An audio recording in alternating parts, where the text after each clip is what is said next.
இங்க இருக்கக்கூடிய செடி கொடிகளினுடைய வேர்களிடம் ஒட்டி கொண்டிருக்கிற நுண்ணுயிரிகள் நலமாக இருக்கணும். நமக்காக திரட்சியான கனிகளை கொடுப்பதற்காக அந்த வேர் முடிச்சுகளில் ஒட்டி இருக்கக்கூடிய பூஞ்சைகள் செய்யக்கூடிய வேலை மிகப்பெரிய வேலை. அந்த பூஞ்சைகள் நலமாக இருக்கணும். இந்த மரத்தில் பூத்திருக்கக்கூடிய பூக்கள் நலமா இருக்கணும். அந்த பூவில் இருக்கக்கூடிய தேன் நலமாக இருக்கணும். அந்த தேனை உறிஞ்ச வரக்கூடிய தேன் சிட்டு நலமா இருக்கணும். இல்லைன்னா வேறு ஒரு பறவை நலமாக இருக்கணும். இந்த பக்கத்தில் இருக்கக்கூடிய கடலுக்கு அடியில் இன்னும் 60% மேல் அடையாளம் தெரியாத பல நுண்ணுயிரிகள் இருக்கின்றன, பல உயிரினங்கள் இருக்கின்றன. அவையெல்லாம் நலமாக இருக்கணும்.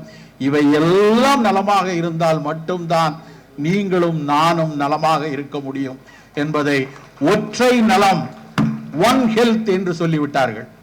அப்ப எந்த வளர்ச்சி எதுக்காக நாம் திட்டமிட்டாலும் சரி, எந்த விஷயத்தை நோக்கி நகர்ந்தாலும் சரி, இந்த நுண்ணுயிர்களும் சரி பிற உயிரினங்களும் சரி எந்த விதத்திலும் பாதிக்காமல் இருந்தால் மட்டும்தான் இந்த மனித இனம் நலமாக இருக்கும் என்று மிக தெளிவாக ஒற்றை நலம், ஒன் ஹெல்த் என்று உலக சுகாதார நிறுவனமும் யுனைடெட் நேஷனும் சொல்லிருச்சு. சோ குடலுக்குள்ள இருக்கக்கூடிய உயிரினங்களும் வெளியில இருக்கக்கூடிய உயிரினங்களுக்கும் சேர்த்து நாம் சிந்திக்க வேண்டும் நண்பர்களே.